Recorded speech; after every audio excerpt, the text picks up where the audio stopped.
Ayan guys, may problema na naman ang GCash natin ngayon, yung GCash app. Ayan, kung may mga laman yung GCash ninyo, may sasuggest ko sa inyo na alisin nyo na muna. Kasi nag-update na naman ang application ng GCash app. Hindi na siya compatible sa mga Android version natin ngayon.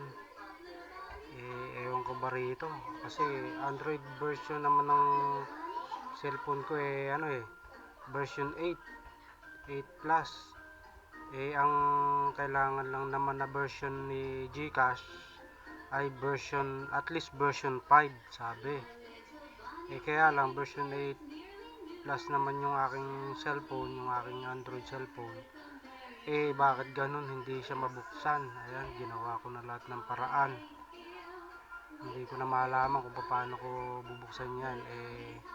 Buti na lang at kokonti lang yung laman ng GCash ko. Kung nagkataon na ang laman ng GCash ko ay medyo malaki-laki pa, nako, hindi ko alam paano babawiin yan. Patulong naman guys kung paano natin ma-recover yung natitira nating balance dun sa yung cash natin dun sa GCash.